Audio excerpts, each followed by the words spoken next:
नमस्कार, मैं शिवांशी त्रिपाठी और आप देख रहे हैं जन एक्सप्रेस। महाराष्ट्र की राजनीति में क्या एक बार फिर ऐसा मोड़ आने वाला है जिसकी कुछ महीने पहले तक किसी ने कल्पना भी नहीं की थी। क्या शरद पवार और अजीत पवार फिर एक मंच पर दिखाई देंगे? क्या भाजपा ने एनसीपी के लिए नया फॉर्मूला तैयार कर लिया है? और क्या संसद में आने वाले बड़े परिसीमन बिल ने दिल्ली से लेकर मुंबई तक राजनीतिक समीकरण बदल दिए हैं? इन सवालों के जवाब सिर्फ महाराष्ट्र की राजनीति ही नहीं बल्कि राष्ट्रीय राजनीति की दिशा भी तय कर सकते हैं। आखिर क्या है पूरा मामला, आइए विस्तार से समझते हैं। दरअसल जुलाई 2023 में राष्ट्रवादी कांग्रेस पार्टी यानी एनसीपी दो हिस्सों में बंट गई थी। अजित पवार अपने समर्थक विधायकों और नेताओं के साथ अलग होकर भाजपा और शिवसेना की सरकार में शामिल हो गए। चुनाव आयोग ने भी पार्टी का आधिकारिक नाम और चुनाव चिन्ह अजित पवार गुट को दे दिया, जबकि शरद पवार के नेतृत्व वाला गुट एनसीपी चंद्रशेखर पवार यानी एनसीपी-एसपी के नाम से सक्रिय हो गया। पिछले 3 वर्षों से दोनों गुट अलग अलग राजनीतिक रास्तों पर चलते रहे, लेकिन अब अचानक दोनों को फिर से एक करने की चर्चाओं ने महाराष्ट्र की राजनीति में हलचल मचा दी है। सूत्रों के मुताबिक भाजपा का मानना है कि अगर शरद पवार गुट भविष्य में राष्ट्रीय जनतांत्रिक गठबंधन यानी एनडीए का हिस्सा बनना चाहता है तो सबसे पहले एनसीपी के दोनों गुटों का विलय होना चाहिए। भाजपा फिलहाल शरद पवार गुट को अलग पहचान के साथ एनडीए में शामिल करने के पक्ष में नहीं है, यानी संदेश साफ है कि पहले पार्टी एक हो, उसके बाद ही राजनीतिक साझेदारी पर आगे बात होगी। इस बीच सत्तारूढ़ एनसीपी की ओर से भी केंद्र में हिस्सेदारी की मांग सामने आई है।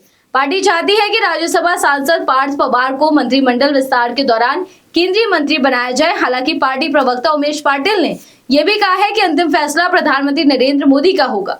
उधर प्रफुल्ल पटेल और सुनील तटकरे ने पार्टी में किसी भी तरह के अंदरूनी मतभेद से इनकार किया है, लेकिन सवाल यह है कि आखिर अचानक ये पूरी कवायद क्यों शुरू हुई।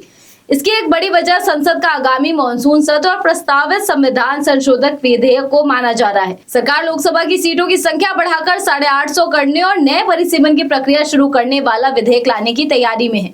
ऐसे में लोकसभा में 8 सांसद और राज्यसभा में 1 सदस्य रखने वाली एनसीपी-एसपी का रुख सरकार के लिए अहम माना जा रहा है।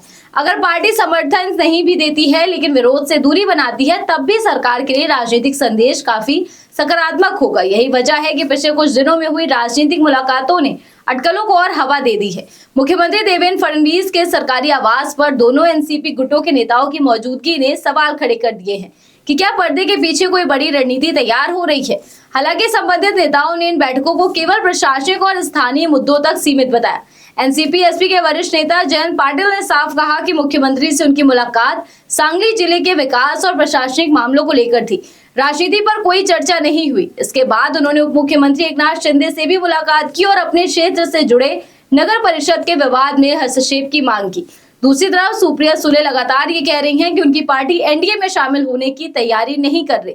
परिसीमन के मुद्दे पर भी उन्होंने साफ किया कि अगर सभी राज्यों में समान रूप से लगभग 50% सीटें बढ़ाई जाती हैं तो विरोध का कोई बड़ा कारण नहीं होगा, लेकिन अंतिम फैसला इंडिया गठबंधन की बैठक के बाद ही लिया जाएगा।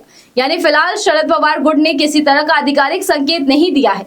राजनीतिक विशेषज्ञों का मानना है कि भाजपा एक साथ कई लक्ष्य साधना चाहती है। पहला, महाराष्ट्र में एनडीए को और मजबूत करना। दूसरा, संसद में महत्वपूर्ण विधेयकों के दौरान विपक्ष की ताकत को कमजोर करना। तीसरा, मराठा और सहकारी राजनीति में शरद पवार के प्रभाव को अपने पक्ष में लाना। वहीं दूसरी ओर शरद पवार गुट भी अपने राजनीतिक विकल्प खुले रखना चाहता है ताकि भविष्य की परिस्थितियों के अनुसार फैसला लिया जा सके। फिलहाल तस्वीर पूरी तरह साफ नहीं है। भाजपा के सूत्र अलग कहानी बता रहे हैं, जबकि शरद पवार गुट सार्वजनिक रूप से सभी अटकलों को खारिज कर रहा है। लेकिन इतना जरूर तय है कि महाराष्ट्र की राजनीति में एक बार फिर शतरंज की बिसात बिछ चुकी है और आने वाले दिनों में ये तय होगा कि ये सिर्फ अफवाह थी या फिर किसी बड़े राजनीतिक पुनर्गठन की शुरुआत।